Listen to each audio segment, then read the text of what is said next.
Shalom. Saudara-saudari yang terkasih di dalam nama Tuhan Yesus Kristus, selamat hari Minggu bagi kita semuanya. Selamat hari Minggu. Minggu kita pada hari ini adalah minggu kedua setelah Epifanias dengan tema bangsa-bangsa melihat kebenaran dan kemuliaan Tuhan. Untuk memasuki ibadah kita, mari kita persiapkan hati dan pikiran kita. Kita berdoa dalam hati masing-masing.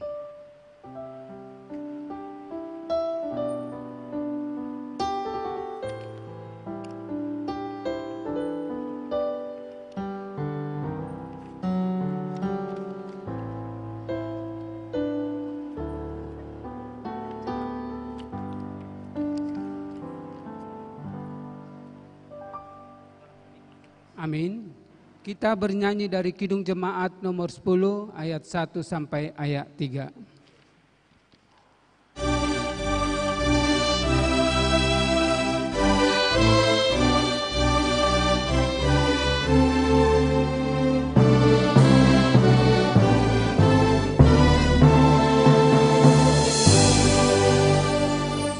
Pujilah Tuhan Sang Raja yang Maha Mulia, segenap hati dan jiwaku pujilah Dia.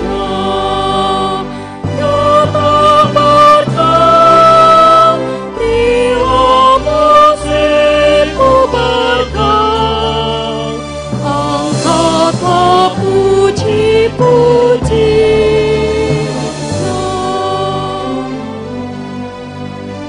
Pujilah Tuhan segala kuasa padanya,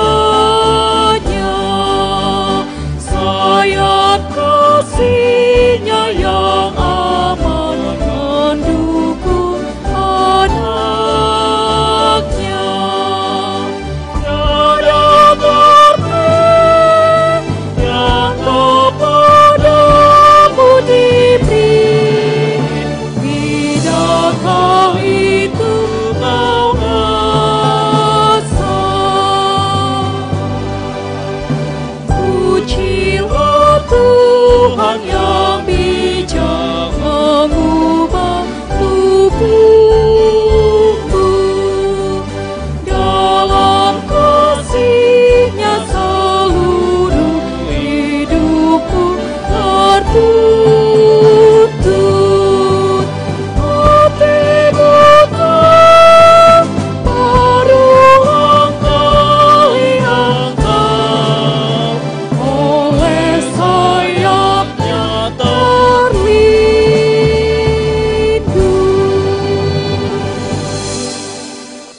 Di dalam nama Allah Bapa dan Anak-Nya Tuhan Yesus dan Roh Kudus Khalik langit dan bumi. Amin. Tuhan, Aku cinta pada rumah kediaman-Mu dan pada tempat kemuliaan-Mu bersemayam. Haleluya. Haleluya.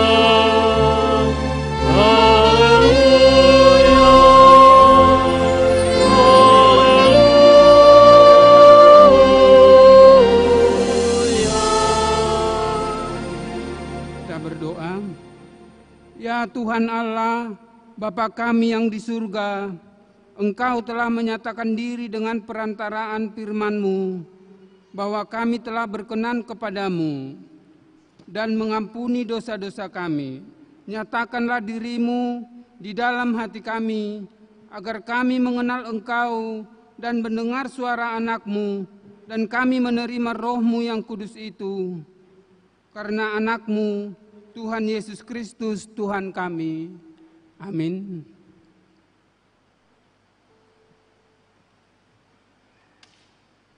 Kita bernyanyi dari Kidung Jemaat nomor 406 ayat 1 dan ayat 2.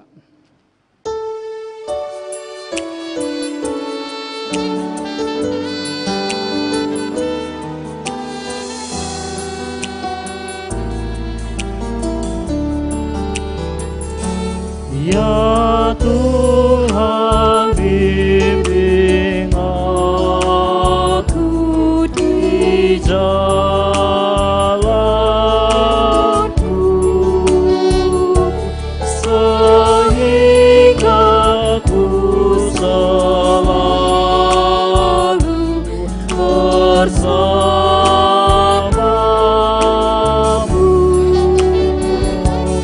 Engkau aku melangkah setapakmu.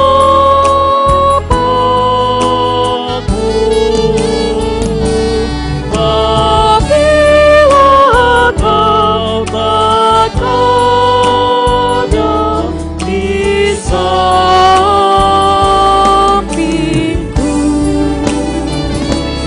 lindungilah hatiku di rahmat-Mu,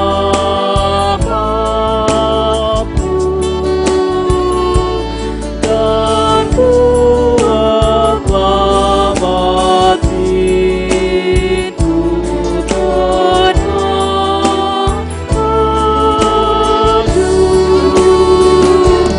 Dekatkan Ibu ajang kemana,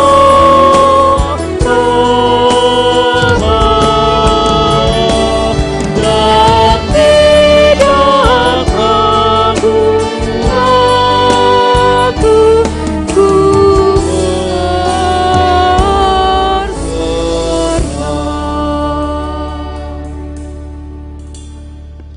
Firman Tuhan sebagai pendahuluan khotbah pada minggu kedua setelah Epifanias diambil dari Yohanes 2 ayat 1 sampai dengan ayatnya yang ke-11.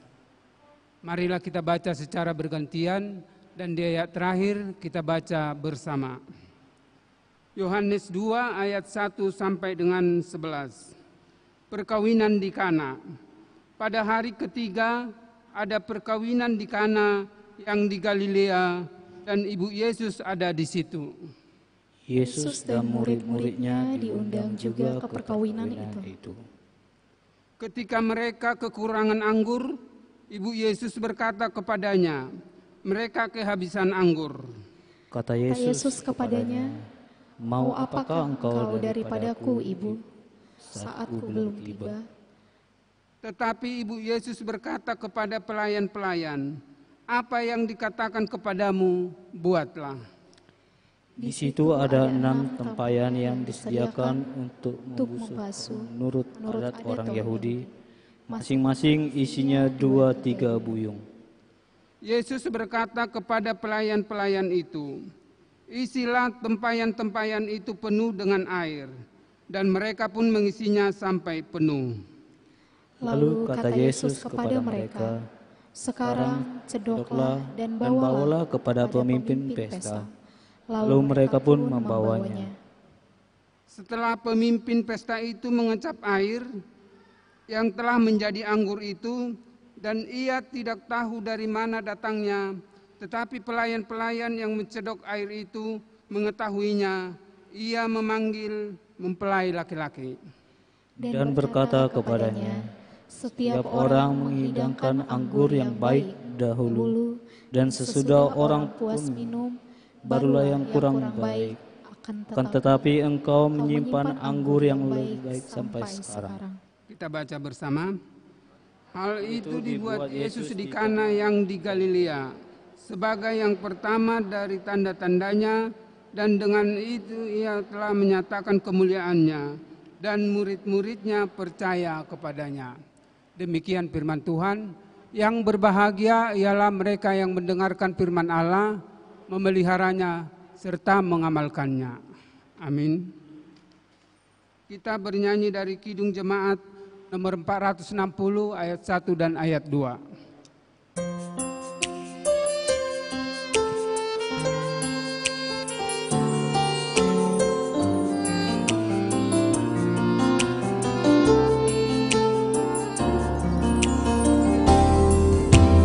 Jika jiwaku berdoa kepadamu Tuhanku, ajar aku terima saja pemberian tanganmu, dan mengaku seperti Yesus di depan sengsaranya. Jangan kehendakku Bapa, kehendakmu jadilah. Apa juga yang kau timbang baik untuk hidupku, biar aku pun setuju dengan maksud hikmat-Mu, menghayati dan percaya walau hatiku lemah. Jangan kehendakku Bapa, kehendak-Mu jadilah.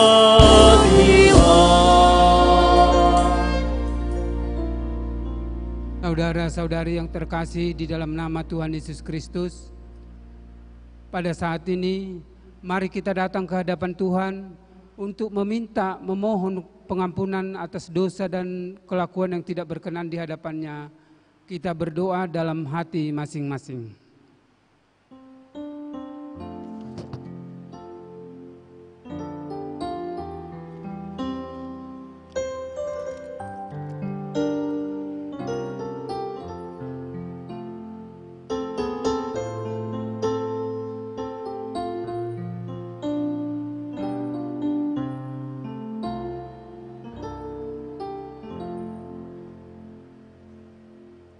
Ya Allah Bapa kami yang di surga, Tuhan yang Maha Kuasa dan Pengasih, kami bersyukur kepadamu karena kasih setiamu kekal selama-lamanya.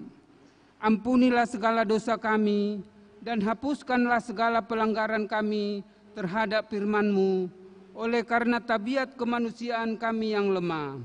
Kasihanilah kami dan hapuskanlah segala dosa dan pelanggaran kami, supaya kami beroleh kehidupan yang sejati dan abadi di dalam kasih Yesus Kristus, Tuhan kami. Amin. Janji Tuhan tentang pengampunan dosa. Demi aku yang hidup, demikian firman Tuhan Allah, aku tidak berkenan kepada kematian orang fasik, melainkan aku berkenan kepada pertobatan orang fasik itu dari kelakuannya, supaya ia hidup. Bertobatlah, bertobatlah dari hidupmu yang jahat itu. Segala kemuliaan bagi Allah di tempat yang maha tinggi. Amin. Kita bernyanyi dari Kidung Jemaat nomor 400 ayat 1 tambah ayat 3.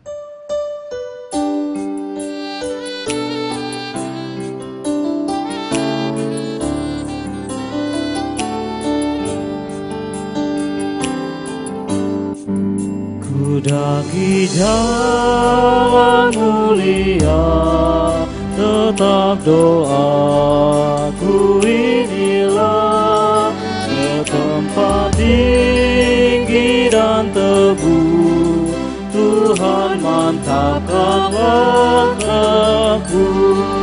Ya Tuhan, angkat diriku lebih dekat kepadamu, di tempat tinggi dan teguh, Tuhan mantapkan langkahku.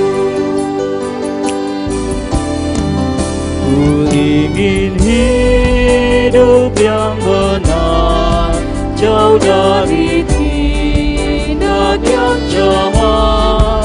Umat kudus memanggilku ke tempat tinggi dan teduh. Ya Tuhan, angkat diriku lebih dekat kepadamu, di tempat tinggi dan teduh, Tuhan mantapkan langkahku.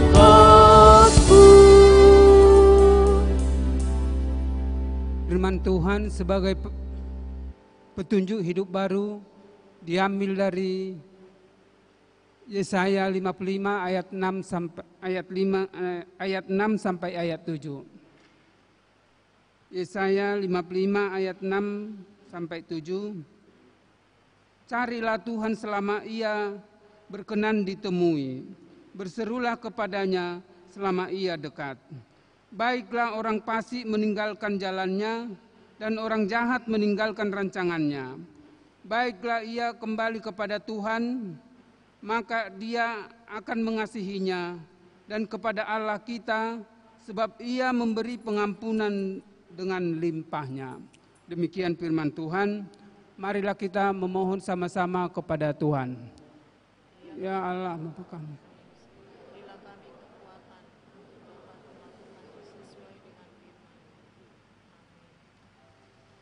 Kita bernyanyi dari PKJ 179 ayat 1 dan ayat 2.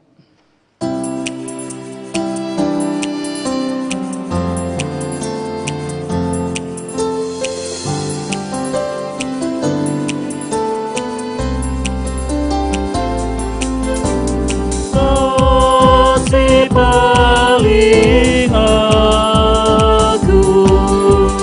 dari Tuhanku, di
kita bersaksi mengikrarkan pengakuan iman kita bersama jemaat pada segala abad di seluruh dunia ini, kita ucapkan bersama.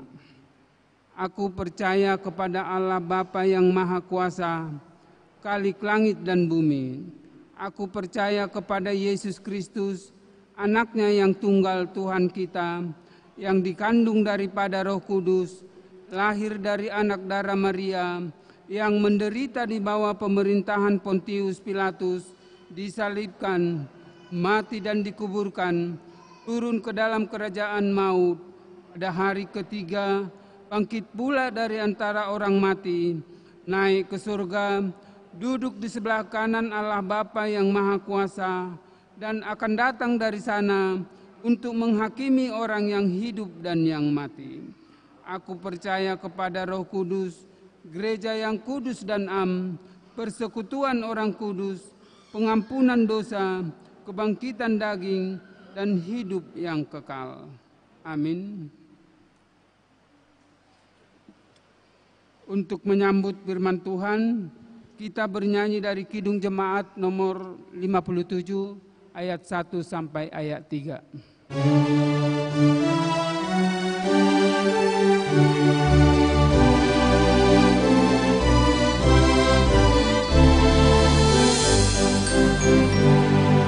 Yesus, lihat umatmu yang mendamba Kau berfirman,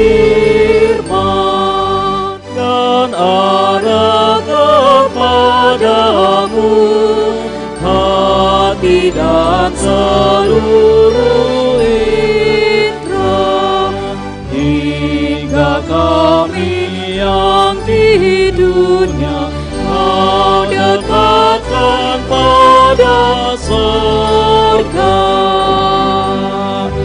Tanpa cahaya Roh Kudus, kami dalam kegelapan. Biar oleh sabda-Mu akal budi Kau cerahkan, hingga Tuhan kuasai karya dan ucapan kami. Sinar Maha Mulia lahir dari Allah Bapa, buka dan siapkanlah hati mulut pendengaran, biar doa dan nyanyian berkenan padamu Tuhan.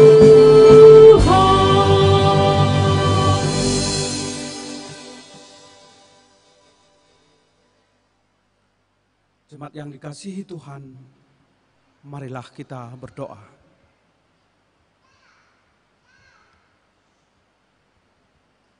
Damai sejahtera Allah Bapa yang melampaui segala akal dan pikiran, itulah yang menyertai hati dan pikiranmu di dalam mendengarkan, merenungkan, dan memperlakukan firman Tuhan di dalam kehidupanmu. Di dalam Yesus Kristus kami berdoa. Amin. Jemaat yang dikasihi Tuhan, kabar baik firman Tuhan kepada kita di dalam minggu ini diambil dari kitab Yesaya 62 ayat yang pertama hingga ayat yang kelima. Saya akan membacakan kepada kita, saudara. Oleh karena Sion aku tidak dapat berdiam diri, dan oleh karena Yerusalem aku tidak akan tinggal tenang, sampai kebenarannya bersinar seperti cahaya, dan keselamatannya menyala seperti suluh. Maka bangsa-bangsa akan melihat kebenaranmu, dan semua raja akan melihat kemuliaan-Mu, dan orang akan menyebut Engkau dengan nama baru yang akan ditentukan oleh Tuhan sendiri. Engkau akan menjadi mahkota keagungan di tangan Tuhan dan serban kerajaan di tangan Allah-Mu. Engkau tidak akan disebut lagi yang ditinggalkan suami, dan negerimu tidak akan disebut lagi yang sunyi, tetapi engkau akan dinamai yang berkenan kepadaku, dan negerimu yang bersuami, sebab Tuhan telah berkenan kepadamu, dan negerimu akan bersuami. Sebab seperti seorang muda belia menjadi suami seorang anak dara, demikianlah dia yang membangun engkau akan menjadi suamimu. Dan seperti girang hatinya seorang mempelai melihat pengantin perempuan, demikianlah Allahmu akan girang hati atasmu. Demikian pembacaan firman Tuhan kepada kita pribadi lepas pribadi. Shalom. Shalom. Selamat tahun baru. Masih bisa ya? Walaupun inilah hari yang ke-19. Dan inilah hari ya saya bertemu dengan Bapak Ibu, saudara-saudara yang kasih Tuhan di tahun 2025. Karena itu mari dengan tahun baruan ini, mari memiliki semangat baru dan memiliki moto. Jika Tuhan berkenan, jika Tuhan berkenan dan aku hidup, aku akan melakukan ini dan itu. Itu motonya. Jika Tuhan berkeinginan, Tuhan mau dan aku hidup, aku akan melakukan ini dan itu untuk kemuliaan nama Tuhan. Bapak Ibu, saudara yang dikasihi Tuhan, pemberitaan firman Tuhan pada hari ini itu disesuaikan dengan nama minggu. Minggu hari ini adalah minggu kedua setelah Epifanias. Barangkali saudara tahu apa artinya Epifanias. Ini bukan bahasa Batak, bukan bahasa Indonesia, tapi ini adalah bahasa Yunani.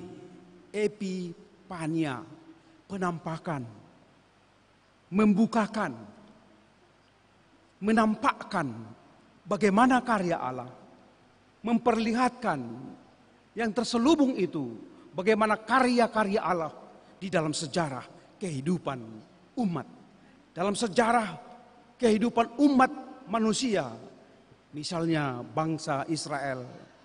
Bagaimana Allah berkarya, bagaimana Allah bertindak terhadap kondisi bangsa yang terbuang. Dan hari ini saudara akan dinampakkan kepada kita, akan dibukakan siapa rupanya Allah itu. Bagaimana Allah itu bertindak di dalam kehidupan kita.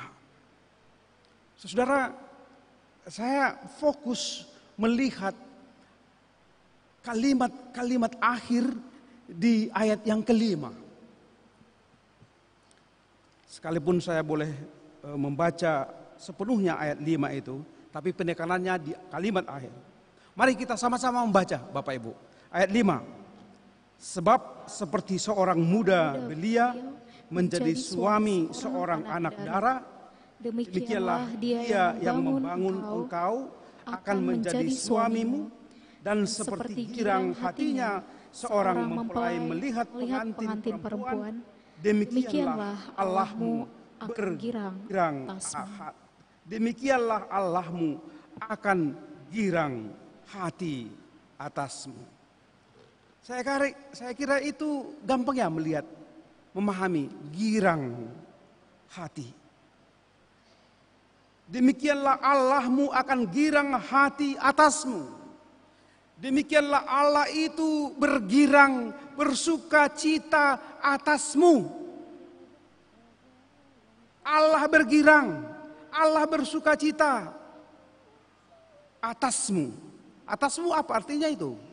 Melihat hidupmu, melihat pekerjaanmu, totalitas kehidupan kita. Allah bergirang dalam konteks ini. Pertanyaan sekarang adalah, dan perenungan bagimu, bagi kita, apakah Allah itu, Yesus itu, Tuhan itu bergirang atasmu, melihatmu? Apakah Dia bersuka cita melihat tindakanmu, melihat pekerjaanmu? Apakah Allah bergirang melihat studimu, melihat keluargamu, melihat pekerjaan kita hari lepas hari? Kalau dalam pemberitaan firman Tuhan ini, demikianlah Allahmu akan girang atas, akan girang hati atasmu. Tentu itu menjadi refleksi bagi kita.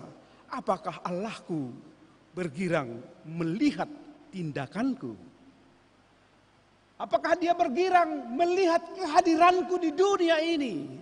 Atau justru sebaliknya, jijik, sebaliknya tidak suka karena kita tidak mau tahu dengan firman Tuhan, karena kita tidak melakukan firman Tuhan.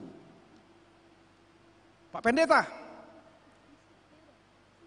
bagaimana ya contoh Allah girang atasku, atas kita? Kalau saya diizinkan mengatakan dari firman Tuhan Bapak Ibu, Allah itu girang, Allah itu bersuka cita, bergembira atasmu, atas kita. Mana kala kita berkata di dalam hati kita, di dalam melalui mulut kita, jikalau aku makan, jikalau aku minum, jikalau aku melakukan segala sesuatu, semuanya itu aku akan lakukan untuk kemuliaan Allah. 1 Korintus 10 ayat 31. Di saat atau jika kita makan, jika kita minum, jika kita melakukan sesuatu, gunakanlah itu untuk kemuliaan nama Allah. Saya yakin melalui imanku, Allah girang atasmu. Yang kita lakukan di saat kita makan, di saat kita minum, di saat kita bekerja, kita lakukan semuanya yang berkenan kepada Allah, semuanya untuk kemuliaan nama Allah. Ini menjadi moto perenungan yang perlu subur di dalam perjalanan hidup kita, khususnya di tahun yang baru. Bapak Ibu Saudara yang dikasihi Tuhan, kalau kita memperhatikan pemberitaan firman Tuhan di Minggu Epifanias ini, akan diperlihatkan bagaimana karya Tuhan itu loh. Bagaimana tindakan Tuhan itu, sikap Tuhan itu terhadap bangsanya. Kalau kita melihat salah satu contoh bagaimana sikap Allah terhadap bangsanya, yaitu Allah itu menunjukkan kesetiaan. Allah itu setia terhadap bangsanya, kendati dalam konteks ini bangsanya berada di dalam pembuangan Babel. Bapak Ibu Saudara sudah tahu barangkali berapa lama bangsa itu dibuang di pembuangan Babel. Bukan bulanan loh. Bukan hanya 1-2 tahun. 70 years. 70 tahun. Mereka dibuang di pembuangan Babel. Tetapi walaupun mereka telah dibuang, Allah itu punya moto, punya hati, yaitu Dia adalah Allah yang setia. Dia adalah Allah yang memegang janjinya kepada bangsanya.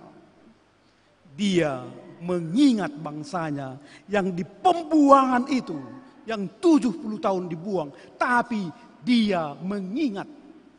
Saudara, ini sikap, salah satu sikap Allah. Kesetiaannya mau mengingat bangsanya. Saudara, Allah mengingat. Berarti kalau secara antropologi, Allah itu tidak lupa, kan begitu ya. Allah itu tidak lupa.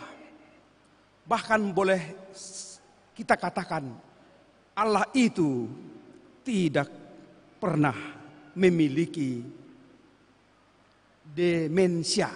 Tahu apa itu demensia? Lupa ingatan, kan gitu ya. Itu istilahnya itu ya, demensia. Itu salah satu secara psikologis manusia, lupa ingatan, demensia. Tapi Allah yang diperkenalkan, Allah yang disaksikan ini adalah Allah yang tidak pernah lupa, tidak melupakan bangsanya yang terbuang, tidak melupakan janji kepada bangsanya. Sebenarnya siapa rupanya bangsa itu? Bangsa itu adalah bangsa yang jogal. Tahu jogal Bapak Ibu? Jogal. Jogal rukung dalam bahasa Batak. Gak setia, gak peduli dengan firman Tuhan yang disampaikan oleh nabi-nabinya. Sehingga konsekuensinya mereka dibuang. Tapi karena kasih Allah itu selalu baru tiap hari. Dia mengingat bangsanya, bahkan dia setia untuk membebaskan bangsanya dari pembuangan. Ini sosok yang diperkenalkan kepada kita melalui pemberitaan hari ini. Allah setia dan kesetiaan itu nampak dia mengingat kepada bangsanya. Kendati pun bangsa itu tidak setia. Tindakan kedua yang diperlihatkan dalam minggu Epifanias kedua setelah Epifanias ini, sikap Allah dia sebutkan oleh Yesaya ini ayat 1. Mari Bapak Ibu Saudara, kita membaca firman Tuhan ini ayat 1. Oleh karena satu go. Oleh karena Sion aku tidak dapat berdiam diri. Dan oleh karena Yerusalem aku tidak akan tinggal tenang sampai kebenarannya bersinar seperti cahaya dan keselamatannya menyala seperti suluh. Allah itu diperkenalkan kepadamu, kepadaku, kepada kita yang hadir pada sore ini adalah Allah yang tidak dapat berdiam diri. Artinya dia bisa saja sebenarnya berdiam diri, ya udah, biarkan aja bangsa itu di situ. Ya terimalah konsekuensi perbuatanmu. Tapi dia tidak bisa berdiam diri. Tinggal di tempat singgasananya. Tidak. Ia tidak dapat berdiam diri. Bahkan dia tidak akan tinggal tenang. Enggak tenang Allah itu kalau bangsa yang dijanjikannya itu tetap di dalam pembuangan. Enggak tenang bangsa itu, enggak tenang Allah itu kalau kita tetap di dalam perbudakan. Dia tidak tenang. Tapi dia mau berkarya. Dia mau memperlihatkan tindakan yang nyata. Membebaskan bangsanya. Bahkan membebaskan kita dari perbudakan-perbudakan dosa. Saudara, hidup dalam zona bahagia, hidup di dalam suasana comfort zone, zona membahagiakan, itu adalah natural, biasa. Kita hidup dalam zona aman, biasa, dan kita rindukan. Tapi Allah tidak memiliki hanya sikap seperti itu. Dia tidak mau hanya tinggal di zona amannya. Dia tidak mau ya goyang-goyang kaki saja, tapi dia bergerak. Dia tidak mau tinggal diam, tapi bergerak, bekerja untuk melihat, untuk membebaskan bangsanya. Kalau ada di antara kita ini memiliki moto hanya pengen di zona aman, pikirkan, apakah sikap seperti itu membangun? Ya udahlah, misalnya dalam satu organisasi saya pemimpin, ya udahlah, bagaimana saya mempertahankan kepemimpinanku, itu saja yang dipikirkan, bukan bagaimana menggerakkan roda organisasi, bagaimana memikirkan temannya, bagaimana memikirkan anggotanya sehingga maju organisasi, sehingga sejahtera temannya atau ya kolehannya. Kan banyak seperti itu ya saudara, hanya memikirkan zona amannya. Tapi melalui pemberitaan firman Tuhan diperkenalkan kepada kita bahwa Allah itu tidak mempertahankan zona amannya, tapi dia mau turun ke bawah.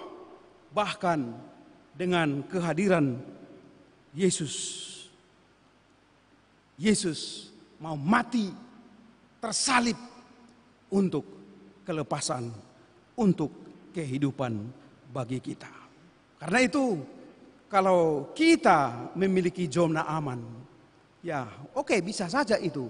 Tapi perhatikan bahwa dengan zona amanmu itu sebenarnya perlu diisi kembali sehingga ada pergerakan, ada pekerjaan, ada inovasi baru.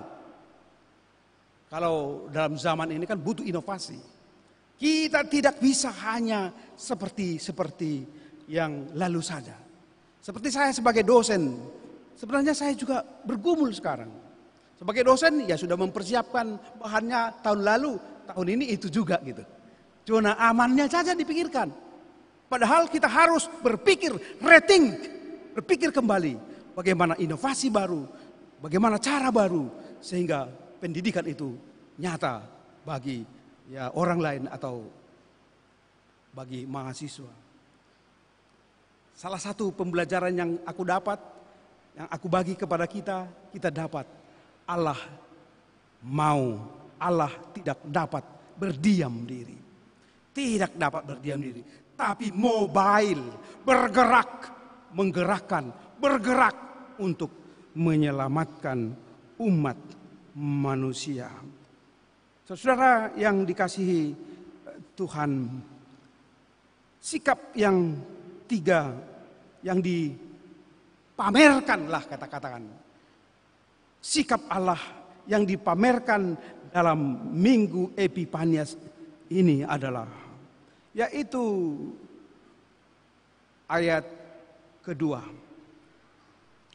Maka bangsa-bangsa akan melihat kebenaranmu dan semuanya raja akan melihat kemuliaanmu dan orang menyebut engkau dengan nama baru yang akan ditentukan oleh Tuhan sendiri. Ya, melalui hidup kita, melalui pekerjaan kita, melalui kerelaan kita untuk bekerja di dalam kehidupan kita. Tentu bekerja dalam arti menyaksikan Tuhan dalam hidup kita. Di sini disebut dan semua raja akan melihat kemuliaan Tuhan. Melalui hidup pekerjaan kita ada kemuliaan Tuhan semakin dinampakkan. Dan yang ini yang di ayat yang kedua yang terakhir ini, dan orang akan menyebut engkau dengan nama baru yang ditentukan oleh Tuhan sendiri. Nama baru. Siapa namamu itu? Isirogarmu, muma, isiro. Buido, ido konhamu setabi. Siapa?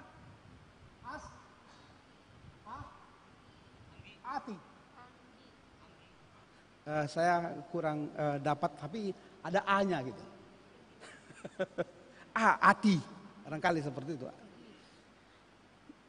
Ada perubahan, ada nama baru. Di sini disebutkan.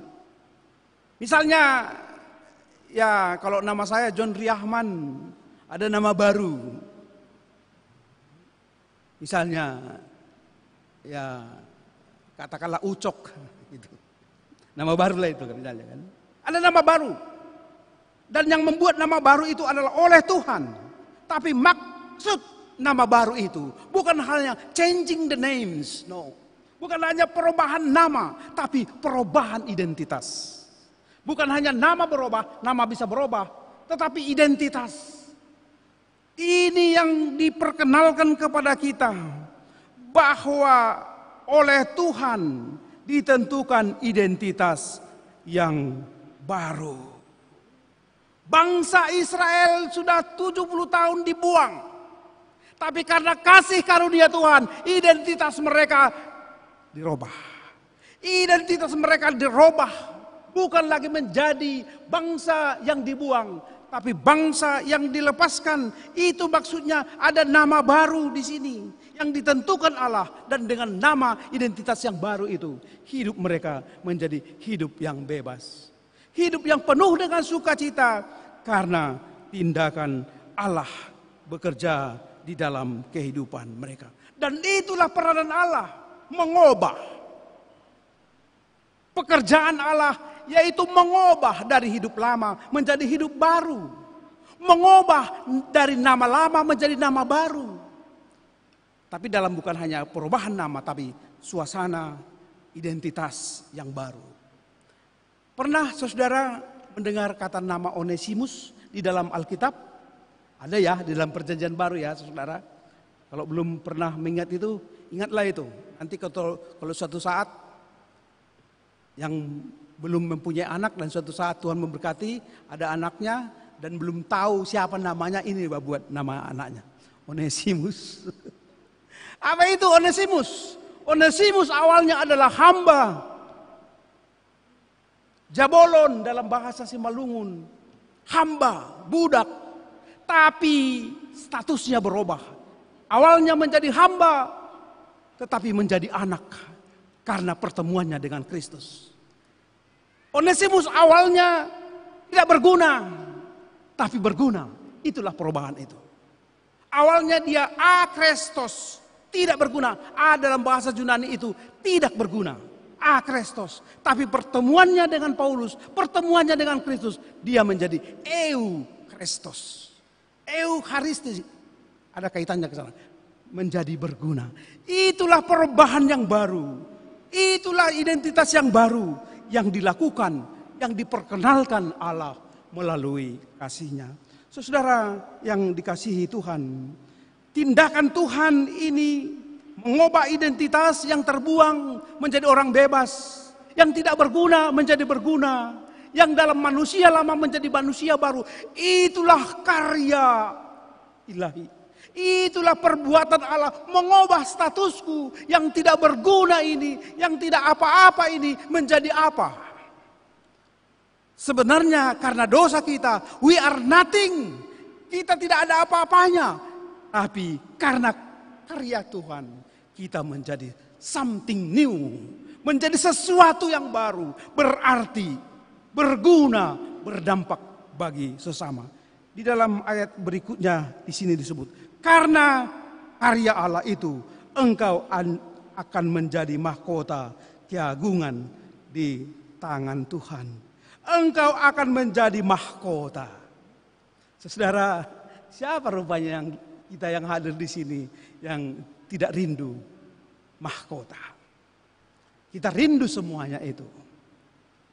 Dan mahkota itu sebenarnya, mahkota itu tentu butuh perjuangan, butuh karya, dan mahkota itu berada nyata terjadi, yaitu karena karya Tuhan Yesus, karena perbuatan Yesus, karena kasih Yesus di dalam kehidupan kita.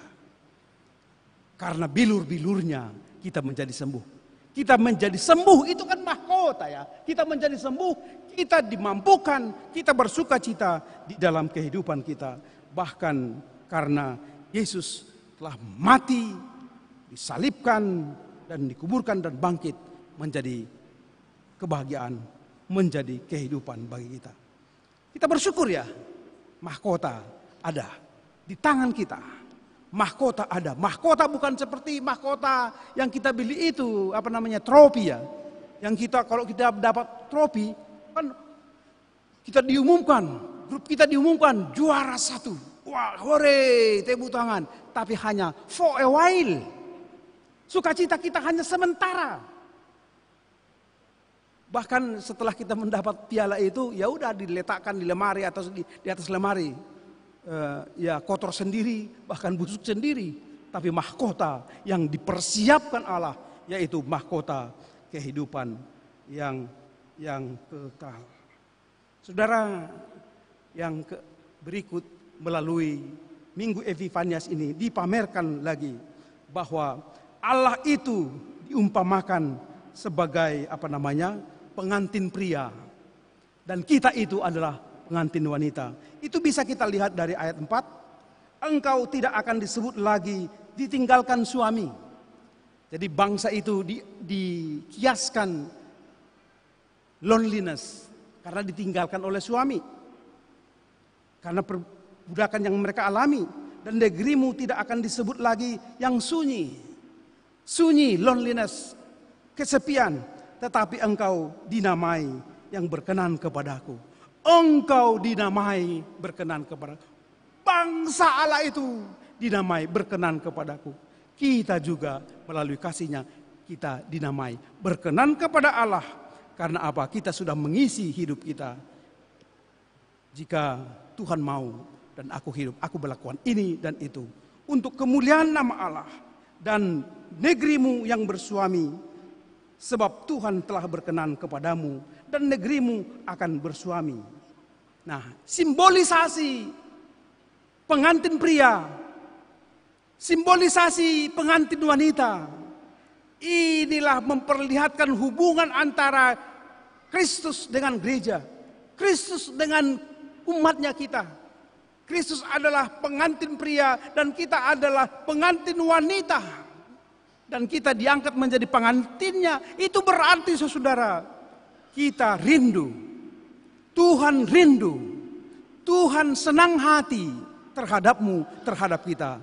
Memperlihatkan bagaikan seorang istri yang setia.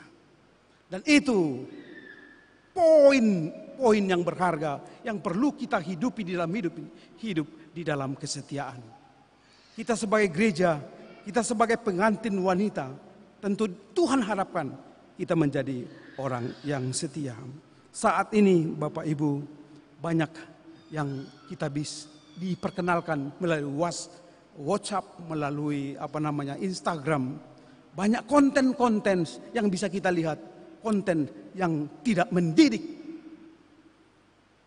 Memperlihatkan yang tidak setia lah, yang memperlihatkan sikap yang pelakor lah.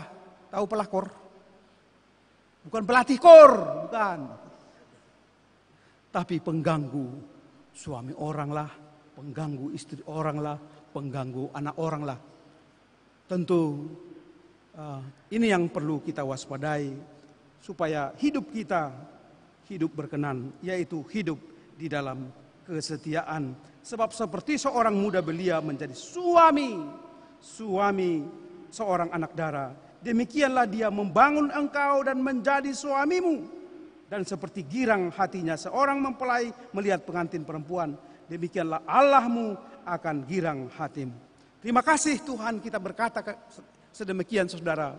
Karena kasih Tuhan kita boleh menjadi sosok pribadi yang menyukakan hati Tuhan. Tuhan bergirang atasmu. Sebenarnya Tuhan tidak bergirang, tapi karena anugerah Tuhan engkau dimampukan. Kita dijadikan menjadi mahkota yang berharga. Karena itu mari hidupi, mari kita jalani tahun-tahun yang Tuhan berikan dengan sikap-sikap seperti ini. Yang pertama, saudara, Mari kita mengingat bahwa Allah itu adalah Allah yang mengingat kita. Mengingat kita bukan hanya mengingat nomor handphonemu. Mengingat kita bukan hanya mengingat ya alamatmu. Tapi mengingat kau adalah pribadi yang akan diselamatkan oleh Tuhan. Dia ingat kau. Tuhan mengingat aku. Dan itulah tanda syukurku, tanda sukacitaku, karena begitu Allah mengingatku. Bahkan ada sebuah lagu di dalam bahasa Inggris seperti ini. Jesus, remember me when you come into your kingdom. Jesus, remember me when you come into your kingdom. Yesus ingat aku saat kau tiba di kerajaan. Itu aja artinya. Yesus ingat kami, ingat aku saat engkau tiba di dalam kerajaan-Mu. Dan itu yang diperlihatkan melalui pemberitaan firman Tuhan. Allah mengingat bangsanya. Allah mengingat dan melepaskan bangsanya di dalam perbudakan. Dan Allah juga mengingat kita. Dan ini sukacita kita, sukacitaku.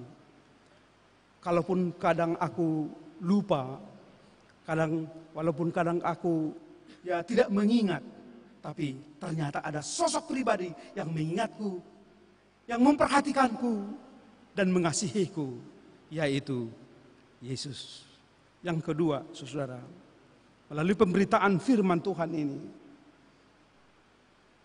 bagaimana bangsa Israel diperbudak 70 tahun. Masih adakah perbudakan saat ini? Ada. Ini yang disebut modern slavery. Perbudakan modern. Ada human trafficking. Ya, perdagangan manusia. Ada ya pembunuhan dengan tujuan tertentu, itu kan perbudakan. Tapi salah satu perbudakan yang ngetren saat ini saya lihat justru ada perbudakan karena teknologi. Teknologi ya oke, satu sisi kita bersyukur dengan teknologi, dengan AI, artificial intelligence. Yaitu bahasa Indonesianya artificial intelligence, AI istilahnya. Saya kadang lupa bahasa Indonesia. Kecerdasan buatan. Kecerdasan buatan sangat membantu. Pasti ya, kita ini sudah menggunakan internet, menggunakan ini Android. Perkembangan zaman yang baru-baru ini adalah AI, artificial intelligence. Dapat membantu pendeta dalam percakapan khotbah, dapat membantu penatua dalam mempersiapkan apa saja. Kalau ada pertanyaan kita tanya aja AI. Artificial intelligence membantu kita. Gunakan itu sebagai alat, bukan gunakan itu sebagai Tuhan. Itu tantangan kita. Ada orang menggunakan itu sebagai Tuhannya, sehingga AI is everything. Artificial intelligence adalah segalanya. No, you are the tools only. Kau hanya alat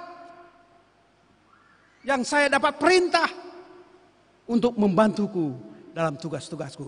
Tapi saudara, di samping tugas, di samping kepositifan dari ketanggihan zaman, hati-hati, kecanggihan zaman ini bisa memperbudak kita. Bisa memperbudak kita. Saya baru-baru ini masuk ke handphone saya. Sebenarnya saat ini kita diperbudak oleh handphone. Mengapa? Karena handphone itu di dalam bahasa Inggris sebenarnya sering disebut cell phone. Cell itu apa? Prisoner. Prison, penjara. Cell phone. Jadi handphone itu bisa menjadi penjara bagi kita. kecanggihan zaman itu bisa menjadi penjara, menggoda bagi kita. Sekarang bisa saja dengan cellphone kita melihat konten-konten erotis, konten-konten yang dimana antara ya, menantu dengan mertua ya bisa berlaku sesukanya. Itu dengan cara seperti itu bisa mempengaruhi kita. Jadi cellphone ini menjadi penjara bagi kita kalau kita tidak gunakan secara proporsional. Karena itu saudara, banyak lagi sebenarnya penjara-penjara yang dialami, yang dihadapi oleh banyak orang. Penjara misalnya dengan dipengaruhinya kita dengan ikut onjol, judi online ya. Judi online, apa itu sejenisnya itu banyak yang menggoda kita sehingga studi kita terbengkalai, sehingga uang yang diberikan oleh orang tua kita dari kampung kita gunakan untuk judi online. Tentu itu tidak berkenan kepada Allah dan tidak berkenan kepada manusia. Karena itu saudara, kita bersyukur dengan kemajuan zaman, tapi jangan kita diperbudak oleh kemajuan zaman, tapi gunakanlah itu untuk kemuliaan nama Tuhan. Dan yang ketiga, saudara, melalui pemberitaan firman Tuhan ini, kalau Allah turut bekerja, kalau Allah itu tidak dapat diam, tidak akan tinggal tenang, jangan hanya pertahankan zona amanmu, tapi melalui situasi pekerjaan kita, mari kita memiliki moto bekerja. Mengapa kita bekerja? Work hard, kerja keras, karena Allah juga tidak mau tinggal diam. Allah bekerja. Allah bekerja. Ingat, di dalam apa yang dibacakan oleh penatua kita tadi itu. Sukacitakah yang terjadi di pesta di Kana itu?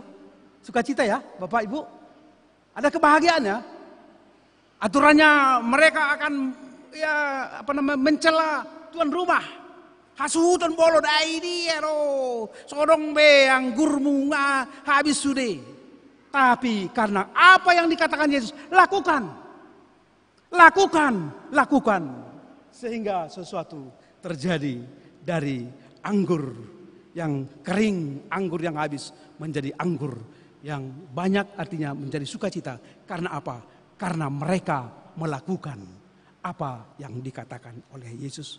Karena itu saudara, melalui pemberitaan firman Tuhan ini, Allah bekerja, kita juga bekerja. Jangan hanya berdoa saja.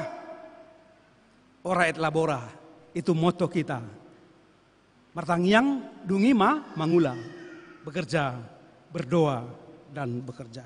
Dan semuanya itu kita bungkus dalam satu kalimat pendek. Dalam keadaan kita, status kita sebagai anak Allah, sebagai pengantin perempuan.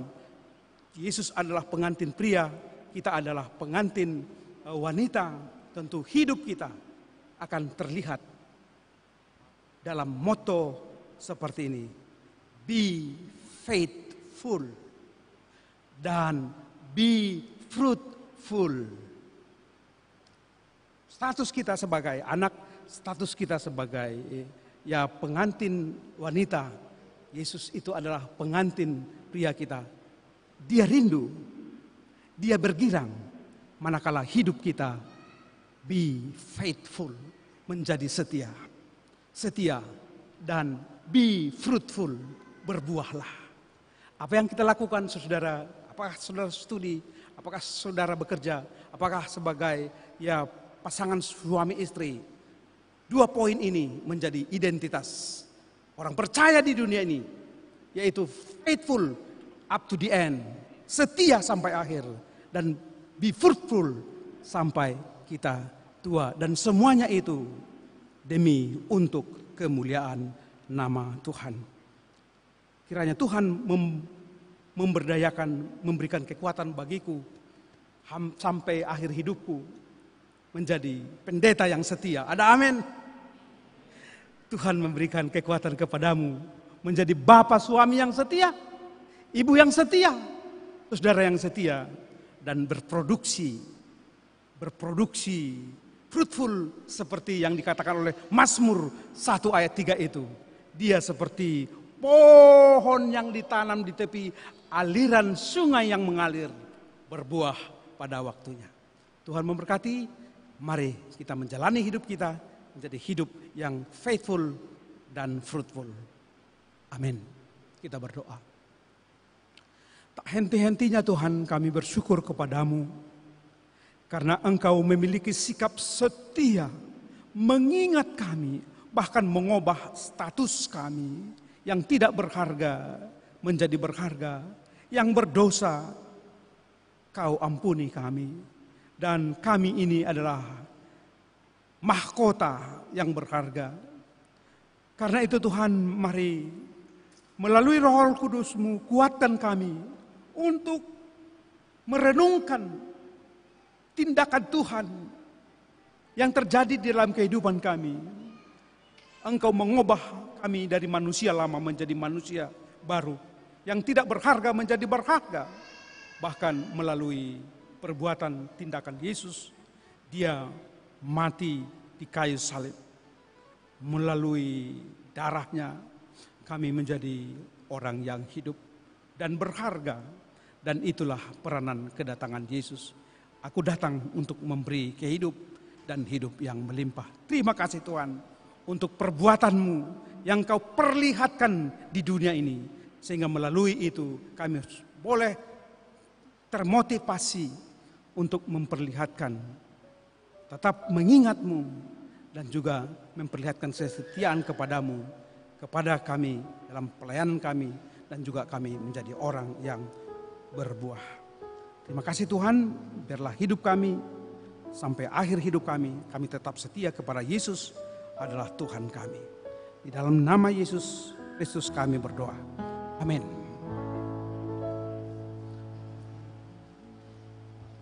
Mari saudara yang dikasihi Tuhan, kita respon melalui kidung pujian.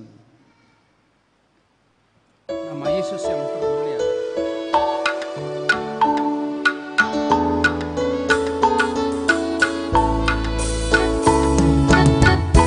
Nama Yesus termulia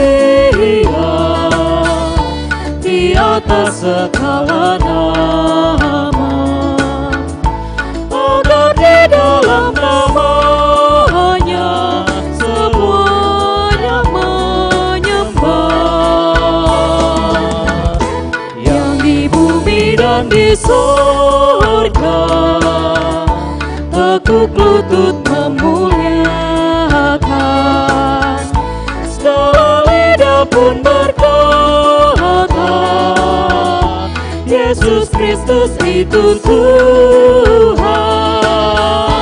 Terpuji namanya, terpuji namanya, sembah dan pujilah Raja alam semesta.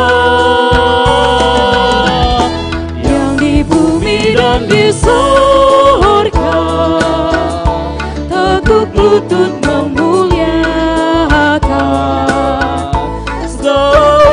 pun berkata, Yesus Kristus itu Tuhan.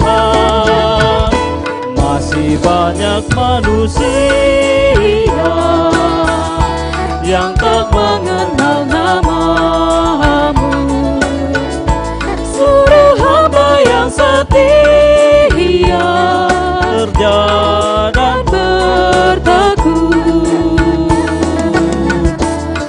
Pakailah diriku menyebarkan semangat, kata dan perbuatan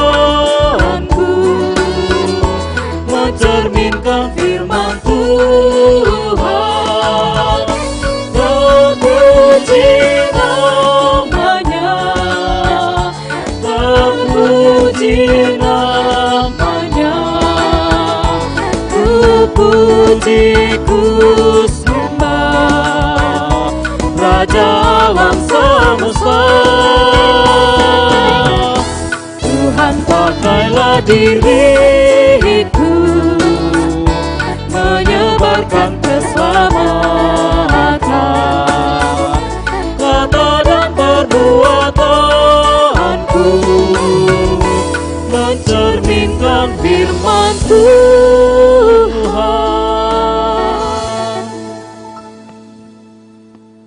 Tiba saatnya kita akan mengumpulkan persembahan. Karena itu, mari kita mendengar firman Tuhan yang tertulis dari Mazmur 96 ayat 6 hingga ayat 7. Keagungan dan semarak ada di hadapannya, kekuatan dan kehormatan ada di tempat kudusnya. Kepada Tuhan, hai suku-suku bangsa, kepada Tuhan sajalah kemuliaan dan kekuatan. Kita mengumpulkan persembahan.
Kita bersatu di dalam doa.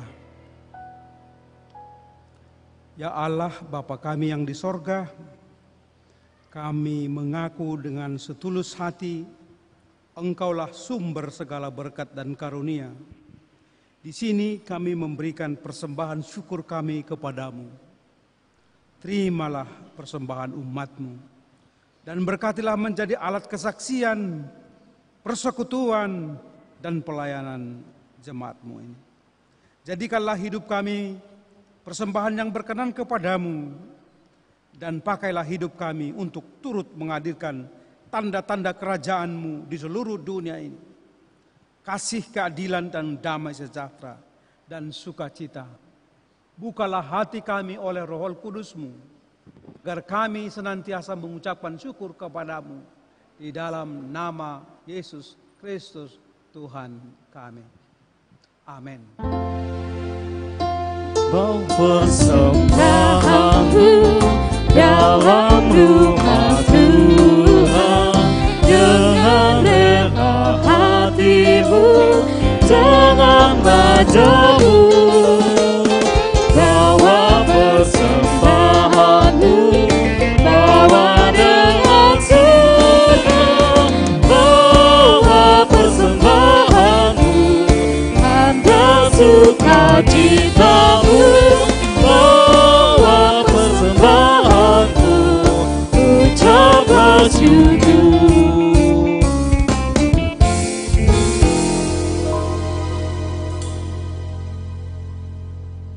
Bapa kami yang di sorga, dikuduskanlah namamu. Datanglah kerajaan-Mu, jadilah kehendak-Mu di bumi seperti di sorga. Berikanlah kami pada hari ini makanan kami yang secukupnya, dan ampunlah kami akan kesalahan kami, seperti kami juga mengampuni orang bersalah kepada kami. Dan janganlah membawa kami ke dalam pencobaan, tetapi lepaskanlah kami daripada yang jahat. Karena Kau yang punya kerajaan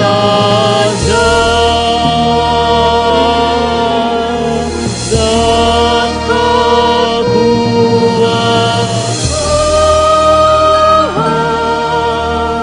dan kemuliaan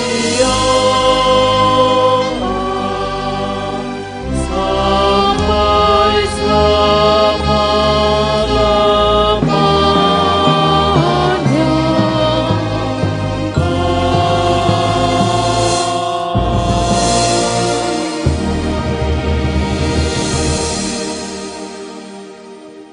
Jemaat yang dikasihi Tuhan, pulanglah dengan damai sejahtera dan terimalah berkat dari Tuhan Allah kita. Tuhan memberkati engkau dan melindungi engkau. Tuhan menyinari engkau dengan wajah-Nya dan memberi engkau kasih karunia. Tuhan menghadapkan wajah-Nya kepadamu dan memberi engkau damai sejahtera. Amin. Oh